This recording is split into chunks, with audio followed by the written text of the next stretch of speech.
Hi hello friends, ಎಲ್ಲರಿಗೂ ನಮಸ್ಕಾರ. ಎಲ್ಲರೂ ಹೇಗಿದ್ದೀರಾ? ಚೆನ್ನಾಗಿದ್ದೀರಾ ಅನ್ಕೋತೀನಿ. ನಾನು ಕೂಡ ಚೆನ್ನಾಗಿದ್ದೀನಿ. Welcome to Tulaja blog channel.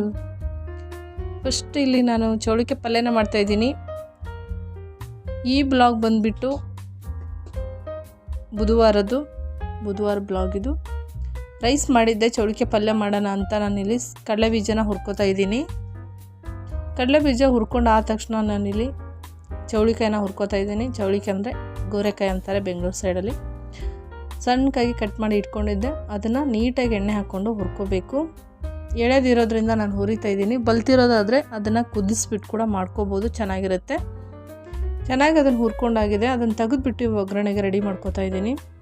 1-2 ಸ್ಪೂನಷ್ಟು ಎಣ್ಣೆ ಹಾಕ್ಕೊಂಡು 1 ಸ್ಪೂನಷ್ಟು ಸಾಸಿವೆ ಜೀರಿಗೆ ಹಾಕ್ಕೊಂಡು ಅದನ್ನು ಸ್ವಲ್ಪ ಚಟಪಟ ಅಂದಮೇಲೆ ನಾನಿಲ್ಲಿ ಹಸಿರು ಮೆಣಸಿನ್ಕಾಯಿನ ಒಂದು 5-6 ಹಸಿರು ಮೆಣಸಿನ್ಕಾಯಿನ ಕಟ್ ಮಾಡಿ ಇಟ್ಕೊಂಡಿದ್ದೆ ಸಣ್ಣಕ್ಕಾಗಿ. ಅದನ್ನು ಹಾಕ್ಕೊಂಡು ಬಾಡಿಸ್ಕೊತಾ ಇದ್ದೀನಿ. ಇಲ್ಲಿ ಈ ಥರ ಚೆನ್ನಾಗಿ ಫ್ರೈ ಮಾಡ್ಕೊಂಡು ಆದಮೇಲೆ ಇದಕ್ಕೆ ನಾನಿಲ್ಲಿ ಕರಿಬೇವು ಮತ್ತು ಈರುಳ್ಳಿ ಕೂಡ ಹಾಕ್ತಾಯಿದ್ದೀನಿ.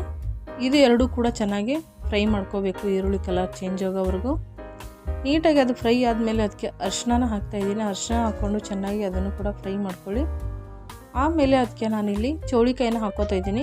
ಚೌಳಿಕಾಯಿ ಕೂಡ ಅಷ್ಟೇ ಚೆನ್ನಾಗಿ ಫ್ರೈ ಆಗಬೇಕು, ಅದ್ರ ಜೊತೆಗೆ ಈರುಳ್ಳಿ ಜೊತೆಗೆ ಮಿಕ್ಸ್ ಆಗಬೇಕು. ನೀರೆಲ್ಲ ಹಾಕ್ಕೊಳ್ಳೋಕೆ ಹೋಗಬೇಡಿ. ಇವಾಗ ಚೆನ್ನಾಗಿ ಅದನ್ನು ಫಸ್ಟು ಮಿಕ್ಸ್ ಆಗಲಿ. ಈ ಥರ ಮಿಕ್ಸ್ ಮಾಡ್ಕೊಂಡು ಆದಮೇಲೆ ಸ್ವಲ್ಪ ಹೊತ್ತು ನಾವು ಇದನ್ನು ಉಪ್ಪು ಹಾಕಿ ಮಿಕ್ಸ್ ಮಾಡಿಕೊಂಡು ಒಂದು ಸ್ವಲ್ಪ ಹೊತ್ತು ಇದನ್ನು ಮುಚ್ಚಿ ಬೇಯಿಸ್ಕೋಬೇಕು. ಉಪ್ಪು ಖಾರ ಎಲ್ಲ ನೀಟಾಗಿ ಹಿಡ್ಕೊಳ್ಳುತ್ತೆ, ತುಂಬ ಚೆನ್ನಾಗಿ ಬರುತ್ತೆ. ರೊಟ್ಟಿ ಜೊತೆಗೆ ಚಪಾತಿ ಜೊತೆಗೆ ಸೂಪರಾಗಿರುತ್ತೆ. ಈ ಥರ ಪಲ್ಯ ಮಾಡಿ ಒಂದು ಸತಿ ಟ್ರೈ ಮಾಡಿ ನೋಡಿ ಹೆಂಗೆ ಬರುತ್ತೆ ಅಂತ. ಅದು ಬೇಯೋವರೆಗೂ ಸ್ವಲ್ಪ ಹೊತ್ತು ಇಲ್ಲಿ ನಾನು ಇಲ್ಲಿ ನೋಡಿ ಕಡಲೆ ಬೀಜದ ಪೌಡ್ರನ್ನ ಮಾಡ್ಕೊಂಡು ಬಂದಿದ್ದೀನಿ. ಇದಕ್ಕೆ ಕಡಲೆ ಬೀಜದ ಪೌಡ್ರ್ ಹಾಕ್ಕೊಳ್ಳೋದ್ರಿಂದ ಟೇಸ್ಟ್ ಕೂಡ ತುಂಬ ಚೆನ್ನಾಗಿ ಬರುತ್ತೆ, ಹಾಗೆ ತುಂಬ ಒಳ್ಳೆಯದಾಗಿ ಅನಿಸುತ್ತೆ ತಿನ್ನೋಕ್ಕೆ.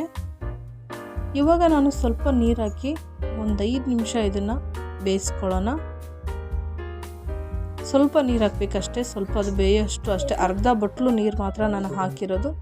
ಅದು ಒಂದು 5 ನಿಮಿಷ ಬೆಂದ ಮೇಲೆ ಇವಾಗ ನಾವು ಕಡಲೆ ಬೀಜದ ಪೌಡ್ರನ್ನ ಹಾಕ್ಕೋಬೇಕು. ಕಡಲೆ ಬೀಜದ ಪೌಡ್ರ್ ಹಾಕ್ಕೊಂಡು ಮಿಕ್ಸ್ ಮಾಡ್ಕೊಳ್ಳೋದೆಲ್ಲ ಬೇಡ, ಹಾಗೆ ಹಾಕಿ ಸ್ವಲ್ಪ ಹೊತ್ತು ಮೇಲೆ ಮುಚ್ಚಿ ಇನ್ನೊಂದು 2 ನಿಮಿಷ ಬೇಯಿಸ್ಕೊಳ್ಳೋಣ. ತುಂಬ ಅಂದರೆ ತುಂಬ ಚೆನ್ನಾಗಿ ಟೇಸ್ಟ್ ಬರುತ್ತೆ ನೋಡಿ. ಈ ಥರ ಒಂದು 2 ನಿಮಿಷ ಬೇಯಿಸ್ಕೊಂಡ್ಮೇಲೆ ಚೆನ್ನಾಗಿ ಅದನ್ನು ಕುದ್ದಿರುತ್ತೆ ನೋಡಿ. ಇವಾಗ ನಾವು ಅದನ್ನು ಮಿಕ್ಸ್ ಮಾಡ್ಕೋಬೇಕು. ಚೆನ್ನಾಗಿ ಅದನ್ನು ಮಿಕ್ಸ್ ಆಗುತ್ತೆ. ಹಾಗೆ ಒಣದ್ರಾಗೆ ಮಿಕ್ಸ್ ಮಾಡಿಕೊಂಡ್ರೆ ತಳನ ಹಿಡ್ಕೊಳ್ಳುತ್ತೆ, ಹಾಗಾಗಿ ಈ ಥರ ಮಿಕ್ಸ್ ಮಾಡ್ಕೋಬೇಕು ನೋಡಿ. ರೆಡಿ ಆಯಿತು ಚೌಳಿಕಾಯಿ ಪಲ್ಯ. ಇವಾಗ ನಾನು ಕಾಳು ಮೆಣಸು ರಸಮ್ ಮಾಡೋಣ ಅಂದ್ಕೊಂಡಿದ್ದೀನಿ. ಯಾಕಂದರೆ ಸ್ವಲ್ಪ ನೆಗಡಿ ಆಗಿಬಿಟ್ಟಿದೆ, ಕೆಮ್ಮು ಕೂಡ ಆಗಿದೆ, ಗಂಟಲು ನೋವಾಗಿದೆ. ಹಾಗಾಗಿ ಸ್ವಲ್ಪ ರಸಮ್ ಮಾಡಿಕೊಂಡ್ರೆ ಚೆನ್ನಾಗಿರುತ್ತೆ ಅಂತ ಅದನ್ನು ಇವಾಗ ನೋಡಿ ಹುರ್ಕೊತಾ ಇದ್ದೀನಿ. 2 ಒಣ ಮೆಣಸಿನ್ಕಾಯಿನ ಹಾಕ್ಕೊಂಡಿದ್ದೀನಿ, 1 ಗೆಡ್ಡೆ ಬೆಳ್ಳುಳ್ಳಿನ ಹಾಕಿದ್ದೀನಿ, 1 ಸ್ಪೂನು ಕಾಳು ಮೆಣಸು, 1 ಸ್ಪೂನು ಜೀರಿಗೆ ಹಾಕ್ಕೊಂಡಿದ್ದೀನಿ, 1 ಟೊಮೊಟೊನ ಈ ಥರ ಉದ್ದಕ್ಕಾಗಿ ಕಟ್ ಮಾಡಿಕೊಂಡು ಫ್ರೈ ಮಾಡ್ಕೋತಾ ಇದ್ದೀನಿ. ಇದನ್ನೆಲ್ಲ ಚೆನ್ನಾಗಿ ಫ್ರೈ ಮಾಡಿಕೊಂಡು ಇದನ್ನು ಮಿಕ್ಸಿ ಮಾಡ್ಕೋಬೇಕು ನೋಡಿ. ಇವಾಗ ನೀಟಾಗಿ ಫ್ರೈ ಆಗಿದೆ. ನೀಟಾಗಿ ಫ್ರೈ ಮಾಡಿಕೊಂಡು ಈ ಥರ ಹುಣಸೆಹಣ್ಣು ಸ್ವಲ್ಪ ನೆನೆಸಿಟ್ಕೊಂಡಿದ್ದೆ, ಹುಣಸೆಹಣ್ಣು ಹಾಕ್ಕೊಂಡು ಮಿಕ್ಸ್ ಮಾಡ್ಕೋಬೋದು. ಇಲ್ಲಾಂದರೆ ನೀವು ಮೇಲೆ ಕೂಡ ಹುಣಸೆಹಣ್ಣು ರಸನ ಹಾಕೋಬೋದು. ಈ ಥರ ಮಾಡ್ಕೊಳ್ಳೋದ್ರಿಂದ ಒಟ್ಟಿಗೆ ಬೇಗ ಆಗುತ್ತೆ ಅಂತ ನಾನು ರೆಡಿ ಮಾಡ್ಕೊತಾ ಇದ್ದೀನಿ ನೋಡಿ. 1 ಸ್ಪೂನಷ್ಟು ಎಣ್ಣೆನ ಹಾಕ್ಕೊಂಡು 1 ಸ್ಪೂನಷ್ಟು ಜೀರಿಗೆ ಹಾಕ್ಕೊಂಡಿದ್ದೀನಿ, 1 ಸ್ಪೂನು ಸಾಸಿವೆ ಹಾಕ್ಕೊಂಡಿದ್ದೀನಿ, ಮತ್ತು ಬೆಳ್ಳುಳ್ಳಿನ ಜಜ್ಜಿ ಇಟ್ಕೊಂಡಿದ್ದೆ ಅದನ್ನು ಹಾಕಿದ್ದೀನಿ. 1 ಒಣ ಮೆಣಸಿನ್ಕಾಯಿ ಒಗ್ಗರಣೆ ಹಾಕಿದ್ದೀನಿ. ಒಗ್ಗರಣೆ ಹಾಕೋದ್ರಿಂದ ಟೇಸ್ಟು ಸ್ವಲ್ಪ ಸೂಪರಾಗಿ ಬರುತ್ತೆ ಅಂತ. 1 ಟೊಮೊಟೊ ಹಾಕ್ಕೊಂಡು ಈ ಥರ ಒಗ್ಗರಣೆನ ಮಿಕ್ಸ್ ಮಾಡ್ಕೊಳ್ಳಿ. ಅದಾದಮೇಲೆ ಇಲ್ಲಿ ನಾನು ಸ್ವಲ್ಪ ಅರಿಶಿನ ಹಾಕಿದ್ದೀನಿ, 1 ಸ್ಪೂನು ಅರಿಶಿನ ಮತ್ತು ರುಚಿಗೆ ತಕ್ಕಷ್ಟು ಉಪ್ಪು ಹಾಕ್ಕೊಂಡು ಚೆನ್ನಾಗಿ ಅದನ್ನು ಬಾಡಿಸ್ಕೊತಾ ಇದ್ದೀನಿ. ಉಪ್ಪು ಒಗ್ಗರಣೆಲ್ಲ ಹಾಕೋದ್ರಿಂದ ತಳ ಸೀದು ಹೋಗಲ್ಲ, ಹಾಗಾಗಿ ಉಪ್ಪನ್ನ ಒಗ್ಗರಣೆಲ್ಲೇ ಹಾಕ್ಕೊತೀನಿ ಸ್ವಲ್ಪ ನಾನು. ನೀವು ಕೂಡ ಒಂದು ಸತಿ ಟ್ರೈ ಮಾಡಿ ನೋಡಿ, ಗೊತ್ತಾಗುತ್ತೆ ನಿಮಗೆ ಕೂಡ. ನಾನು ರುಬ್ಬಿ ಇಟ್ಕೊಂಡಿರುವಂಥ ನೋಡಿ ಇವಾಗ ಮಸಾಲದು ಹಾಕಿದ್ದೀನಿ. ಹುಣಸೆಹಣ್ಣು ಮತ್ತು ಹುರಿದಿರುವಂಥ ಮಸಾಲನ ರುಬ್ಬಿ ಇಟ್ಕೊಂಡಿದ್ನಲ್ಲ ಅದನ್ನು ಹಾಕ್ಕೊಂಡು ಮಿಕ್ಸ್ ಮಾಡ್ಕೊಂಡಿದ್ದೀನಿ. ಅದೇ ಮಿಕ್ಸಿ ಜಾರಲ್ಲಿ ನಾನು ನೀರನ್ನ ಹಾಕ್ತಾಯಿದ್ದೀನಿ, ಸುಮ್ಮನೆ ವೇಸ್ಟ್ ಮಾಡೋದು ಬೇಡ ಅಂತ. ಮಿಕ್ಸಿ ಜಾರಿಗೆ ನೀರು ಹಾಕಿ ಅದನ್ನ ಸ್ವಲ್ಪ ಅಲ್ಲಾಡಿಸಿ ಹಾಕಿದ್ದೀನಿ. ನಮಗೆ ಎಷ್ಟು ಬೇಕೋ ಅಷ್ಟು ನೋಡಿಕೊಂಡು ರಸಮ್ನ ಮಾಡಿಕೊಂಡು ಇಷ್ಟು ತಿಳುವಾಗಿ ಆಗಬೇಕು, ತುಂಬ ಚೆನ್ನಾಗಿರುತ್ತೆ. ಕುಡಿಯೋಕ್ಕಂತೂ ಸೂಪರಾಗಿರುತ್ತೆ. ಊಟ ಆದಮೇಲೆ ಆಗಲಿ ಯಾವಾಗಲಿ ಬಾಯಿಗಂತೂ ತುಂಬ ರುಚಿಯಾಗಿ ಬರುತ್ತೆ ನೋಡಿ. 1 ಕುದಿ ಬಂದರೆ ಸಾಕು, ಇದು ತುಂಬ ಕುದಿಸ್ಬೇಕಂತೇನಿಲ್ಲ. ಈ ಥರ 1 ಕುದಿ ಬಂದರೆ ಸಾಕು. ರಸಮ್ ಅಂತೂ ಗಮ್ ಅಂತ ಸ್ಮೆಲ್ ಬರ್ತಾಯಿದೆ, ಸೂಪರಾಗಿ ರೆಡಿ ಆಯಿತು. ಲಾಸ್ಟಲ್ಲಿ ಇದಕ್ಕೆ ಕೊತ್ತಂಬರಿ ಹಾಕ್ಬಿಟ್ರೆ ಕಂಪ್ಲೀಟಾಗಿ ರಸಮ್ ರೆಡಿಯಾಗಿದೆ. ಹಾಗೆ ನಾನು ಇಲ್ಲಿ ಬೆಳಿಗ್ಗೆನೇ ಮಾಡ್ತಾ ಇರೋದು ಇದೆಲ್ಲ. ಬೆಳಗಿನ ಊಟಕ್ಕೆ ನಾಷ್ಟಕ್ಕೆ ಏನು ಮಾಡಲಿಲ್ಲ, ಹಾಗಾಗಿ ರೊಟ್ಟಿನೂ ಮಾಡ್ತಾಯಿದ್ದೀನಿ ಜೊತೆಗೆ. ಬೆಳಗ್ಗೆನೇ ಒಂದೇ ಸತಿ ಎಲ್ಲ ಕೆಲಸನೂ ಮುಗಿಸ್ಬಿಡೋಣ ಅಂತ ಬೇಗ ಬೇಗ ಎಲ್ಲನೂ ಮಾಡ್ಕೊತಾ ಇದ್ದೀನಿ. ಸ್ವಲ್ಪ ಸ್ವಲ್ಪ ಆ ಥರ ನೀರು ಹಾಕ್ಕೊಂಡು ಹಿಟ್ಟನ್ನ ಈ ರೀತಿ ಕಲಿಸ್ಕೋಬೇಕು. ಈ ರೀತಿ ಹಿಟ್ಟು ಕಲಿಸೋದ್ರಿಂದ ತುಂಬ ಹದವಾಗಿ ಬರುತ್ತೆ, ರೊಟ್ಟಿ ಕೂಡ ತುಂಬ ಟೇಸ್ಟಾಗಿ ಬರುತ್ತೆ. ನೋಡಿ ಹಿಟ್ಟು ಕಲಸಿರೋದಾಯಿತು. ನಾನಿವಾಗ ರೊಟ್ಟಿನ ತಟ್ತಾ ಇದ್ದೀನಿ. ಉತ್ತರ ಕರ್ನಾಟಕ ಕಡೆ ಫೇಮಸ್ ಜೋಳದ ರೊಟ್ಟಿ. ನಾನು ಜಾಸ್ತಿ ಮಾಡಲ್ಲ, ಅಪರೂಪಕ್ಕೆ ಒಂದೊಂದು ಟೈಮ್ ಮಾಡ್ತೀನಿ. ಈ ಥರ ತಟ್ಟಿ ಹಾಕ್ಕೋಬೇಕು.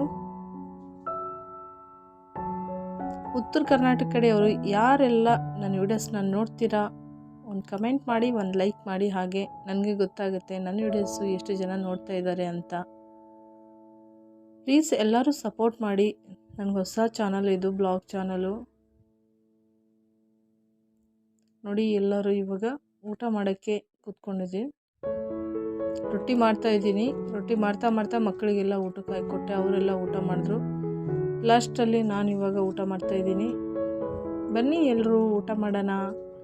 ಚೌಳಿಕೆ ಪಲ್ಯ, ಶೇಂಗಾ ದಿಂಡಿ, ರಸಮ್ಮು, ಜೋಳದ ರೊಟ್ಟಿ ಎಲ್ಲ ಊಟ ಮುಗಿಸಿ ಫ್ರೀಯಾಗಿ ಕೂತ್ಕೊಂಡಿದೆ. ಭಾಗ್ಯ ಎಲ್ಲ ಏನು ಮಾಡ್ತಾ ಇದ್ದಾರೆ ಅಂತ ಬಂದಿದೆ. ಹೋಮ್ವರ್ಕ್ ಇಬ್ಬರು ಭಾಗ್ಯ. ಇಲ್ಲಿ ಭಾಗ್ಯಗಳು, ಇಲ್ಲಿ ಬುಕ್ಗಳು, ಇಲ್ಲಿ ಭಾಗ್ಯಗಳು, ಇಲ್ಲಿ ನಮ್ಮನೆ ಪಾತ್ರೆಗಳು, ಈ ಅವತಾರ ಮನೆಗಳು.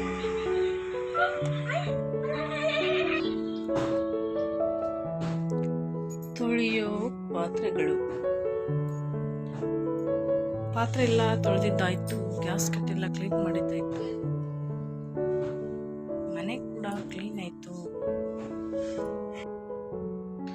ಬಟ್ಟೆನ ವಾಶ್ ಮಾಡೋಣ ಅಂತ ವಾಷಿಂಗ್ ಮಿಷಿನ್ಗೆ ಹಾಕೋಕ್ಕೆ ಬಂದಿದ್ದೀನಿ. ಇದೊಂದು ಕೆಲಸ ಮಾಡಿದ್ರೆ ಕೆಲಸ ಎಲ್ಲ ಕಂಪ್ಲೀಟ್ ಆಗುತ್ತೆ. ಬಟ್ಟೆ ಒಂದು ತೊಳೆದು ಬಿಟ್ಕೊಂಡ್ರೆ ಮುಗಿದೋಯ್ತು ಕೆಲಸ. ಮತ್ತು ಏನೇನು ಇರುತ್ತೋ ಆಮೇಲೆ ಸ್ವಲ್ಪ ಹೊತ್ತು ಕೆಲಸ ಮಾಡೋಣ. ಎಷ್ಟೆಲ್ಲ ಮಾಡೋಷ್ಟರಲ್ಲೇ ಮಧ್ಯಾಹ್ನ 1 ಗಂಟೆನೇ ಆಗೋಯ್ತು. ಈ ಬಟ್ಟೆ ಎಲ್ಲ ನಾನಿಲ್ಲಿ ವಾಷಿಂಗ್ ಮಿಷಿನ್ಗೆ ಹಾಕ್ತಾ ಇದ್ದೀನಿ.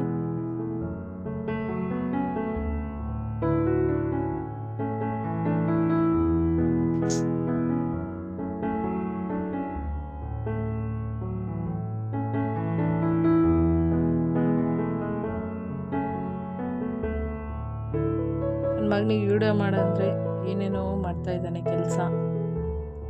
ನೋಡಿ ಬಟ್ಟೆ ಎಲ್ಲ ವಾಶ್ ಮಾಡಿದ್ದಾಯಿತು. ನಾ ಒಣಗಿಸ್ಬಿಡೋಣ ಅಂತ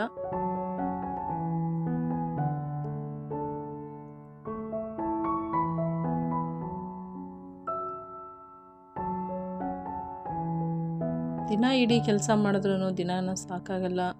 ಒಂದಾದ್ಮೇಲೆ ಒಂದು ಕೆಲಸ ಮಾಡ್ತಾನೇ ಇರಬೇಕು. ನನ್ನ ಬಟ್ಟೆನ ಒಬ್ಬೊಬ್ರದ್ದು ಒಂದೊಂದು ಕಡೆ ಸಪ್ರೇಟಾಗೆ ಒಣಗಿಸೋದು. ನೋಡಿ ಇಲ್ಲಿ ಫ್ಯಾನು ರಿಪೇರಿ ನಡೀತಾ ಇದೆ. ಊರಿಂದ ತೊಗೊಂಬಂದಿರೋದು ಸ್ವಲ್ಪ ಶೇಂಗಾ ಇತ್ತು, ಒಡೆದು ಕಾಳು ಮಾಡಿ ಇಟ್ಕೊಳ್ಳೋಣ ಅಂತ ಶೇಂಗಾನ ಹೊಡಿತಾ ಇದ್ದೀವಿ. ಅಂದರೆ ಕಡಲೆ ಬೀಜ ಸಪ್ರೇಟ್ ಮಾಡ್ಕೊತಾ ಇದ್ದೀನಿ. ಯಾವಾಗಾದರೂ ಅರ್ಜೆಂಟಿಗೆ ಬೇಕು ಅಂದರೆ ಆಗುತ್ತೆ, ಹಾಗಾಗಿ ಇದನ್ನು ಹೊಡೆದು ಇಟ್ಕೊಳ್ಳೋಣ ಅಂತ ಹೊಡಿತಾ ಇದ್ದೀವಿ ಎಲ್ಲರೂ ಸೇರಿ. ಆಮೇಲೆ ಹೊಡಿತಾ ಏನು ಅನಿಸ್ತು, ಸ್ವಲ್ಪ ಜಾಮೂನ್ ಮಾಡೋಣ, ಹೆಂಗೂ ಜಾಮೂನ್ ಹಿಟ್ಟಿದೆ ಅಂದ್ಕೊಂಡು ನಮ್ಮ ದೊಡ್ಡ ಭಾಗ್ಯ ಜಾಮೂನ್ನ ರೆಡಿ ಮಾಡ್ತಾ ಇದ್ರು. ನಾವು ಕಡಲೆ ಬೀಜನ ಹೊಡಿತಾ ಇದ್ವಿ. ಜಾಮೂನ್ ರೆಡಿ ಆಗ್ತಾ ಇದೆ. ಜಾಮೂನ್ ಕೂಡ ತುಂಬ ಚೆನ್ನಾಗಿ ಬಂದಿದೆ. ನೋಡಿ ಕಲರ್ಫುಲ್ಲಾಗಿ ಜಾಮೂನ್ ರೆಡಿ ಆಗಿದೆ. ಪಾಕ ಕೂಡ ರೆಡಿ ಮಾಡಿ ಇಟ್ಕೊಂಡಿದ್ದಾರೆ. ಒಂದು ದೊಡ್ಡದು ಒಂದು ಚಿಕ್ಕದು, ಹುಡುಗಿ ಮಾಡಿರೋದಲ್ವಾ, ಹಾಗಾಗಿ ಒಂದು ದೊಡ್ಡದು ಒಂದು ಚಿಕ್ಕದು ಬಂದಿದೆ. ಆದರೆ ನೋಡಿ ಇವಾಗ ಎಷ್ಟು ಸೂಪರಾಗಿ ಬಂದಿದೆ ಅಂದರೆ ನೋಡಿದ್ರೆ ಬಾಯಿಗೆ ಹಾಕ್ಕೊಂಡ್ಬಿಡ್ಬೇಕು ಅನ್ನೋಷ್ಟು ಸೂಪರಾಗಿ ಬಂದಿದೆ. ತುಂಬ ಚೆನ್ನಾಗಿತ್ತು ಜಾಮೂನ್ ಕೂಡ. ಮಧ್ಯಾಹ್ನ ಜಾಮೂನ್ ಮಾಡಿ ತಿಂದಿದ್ದಾಯಿತು. ಇದು ನೈಟು. ಸ್ವಲ್ಪ ಕೆಮ್ಮು ನೆಗಡಿ ಆಗಿದೆ ಅಂತ ನಾನಿಲ್ಲಿ ಮತ್ತು ತುಳಸಿ, ಪುದೀನ, ಜೀರಿಗೆ, ಸ್ವಲ್ಪ ಕಾಳುಮೆಣಸು, ಬೆಳ್ಳುಳ್ಳಿ, ಚಕ್ಕೆ, ಲವಂಗ ಅದನ್ನೆಲ್ಲ ಸೇರಿಸಿ ಚೆನ್ನಾಗಿ ಅದನ್ನು ಕುಟ್ಟಿದೆ. ಫಸ್ಟು ನೀರು ಕಾಯಕ್ಕೆ ಇಟ್ಟಿದ್ದೀನಿ. ಕುದಿಯೋ ನೀರಿಗೆ ಹಾಕಿಬಿಟ್ರೆ ಬೇಗ ಆಗುತ್ತೆ ಅಂತ 1 ಗ್ಲಾಸು ನೀರು ಹಾಕಿದ್ದೀನಿ. ನೀರು ಹಾಕ್ಬಿಟ್ಟು ಚೆನ್ನಾಗಿ ಇದನ್ನು ಕುಟ್ಟಿ ಅದ್ರ ಒಳಗಡೆ ಹಾಕಿದರೆ ಚೆನ್ನಾಗಿ ಕುದಿಸೋಣ ಅಂತ. ನೋಡಿ ಚೆನ್ನಾಗಿ ಅದನ್ನು ಕುಟ್ಟಿ ಪುಡಿ ಮಾಡಿದ್ದೀನಿ. ನೀರು ಚೆನ್ನಾಗಿ ಕಾದಿದೆ. ಇವಾಗ ಕಾದಿರೋ ನೀರಿಗೆ ಇದನ್ನು ಹಾಕ್ಕೊಂಡು ಸ್ವಲ್ಪ ಅರಿಶಿನ ಹಾಕಿ ಚೆನ್ನಾಗಿ ಇದನ್ನು ಕುದಿಸೋಣ ಅಂತ.